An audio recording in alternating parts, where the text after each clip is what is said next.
But two, that's a man up subject. You know what I'm saying? And for any mothers that's listening,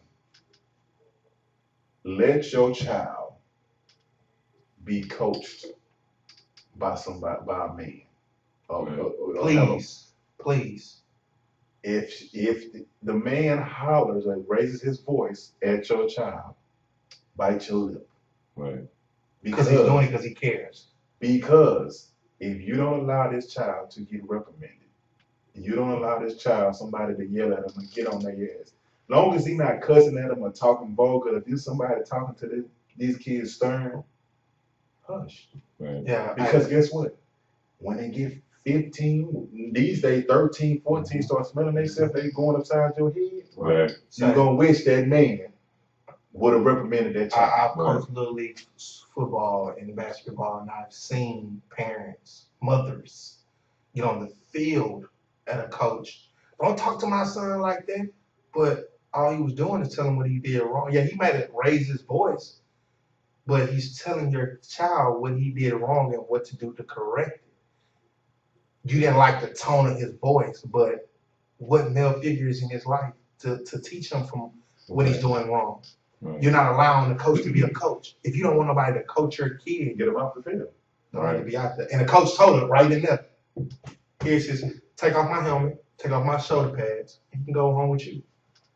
Because I'm not going to deal with that here in front of all the rest of my parents that's allowing me to coach their kids. Right. So you can go. And that's the thing. You have to allow. You have to allow your kids to grow. That's the main thing. You have to allow your kids to grow. And some parents won't allow their kids to grow up. They always say, "That's my baby. That's my baby. That's my baby." Hey, when I put my son on a team, I go talk to his coach that first day. Hey, you ain't gotta look at me, player. Handle your business. When he on this quarter, this field, he's yours. Right. See, as long as you ain't jacking him up, touching him, he's yours. But see, fellas, there's a reason y'all missing what I said. Because we know it's these single mothers out here that's thinking that you protecting your son or your baby, and now I realize you setting this child up for failure. Major failure. Major failure. Because again, you're not going to be there all the time to hold their hand. To hold his hand. Guess what? You think, oh, you want your baby to go play college football or go off to school? Guess what? Two college coaches is ruthless. The middle school coaches is ruthless. High school coaches, you know what I'm saying, is ruthless. Especially when you go to college. Right. They don't have no. There's another one of you on the bench. Well, you got to understand once you make it to the pros, it's a whole different level. So now we paying you.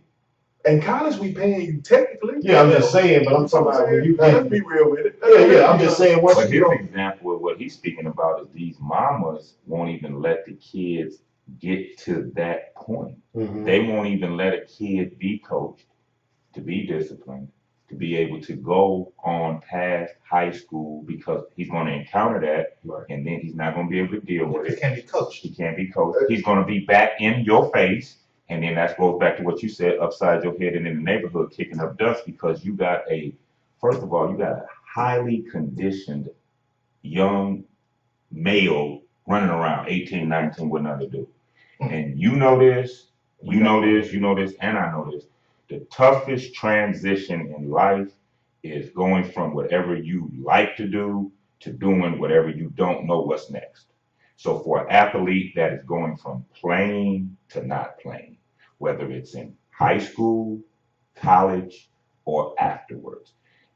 Any athlete's number one struggle is finding out what am I going to do to give me that same feeling that I got from playing. And that's what we talked about being when you came first time, right? Developing well-rounded kids and not letting them identify themselves as just a football player or just a basketball player. No, what are you? Right. You know what I'm saying? If a kid if I ask a kid, what are you? I'm a football player. No. Right. No, we need to stop that right now. You're not a football player. You're not. You may be an athlete. Right. But what are you after that? Right. And I know we all had it going on. Nobody ever sat us down and told us. Exactly. Right. Ask us that question. What are you?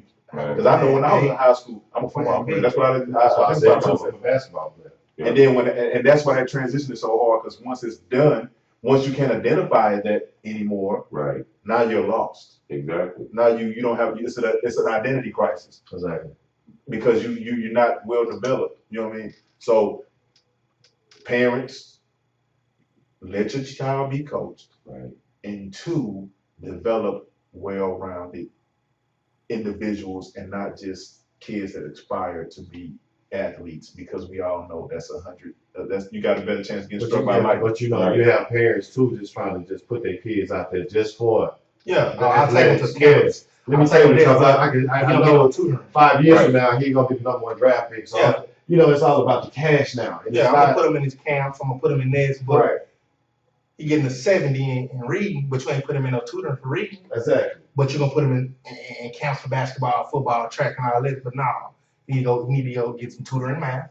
He needs some after school activities for his reading. Mm-hmm. But all we worried about is sports. Exactly. Because guess what? Like we said, if you don't have the grades these days, you're not even getting into college. Right, you're not even You're going. not gonna even play. You're not even play. So guess what? You made this spoiled bread. You got all the talent in the world, but guess what? Ain't nobody he Can't be coaching, ain't got no grades. Right.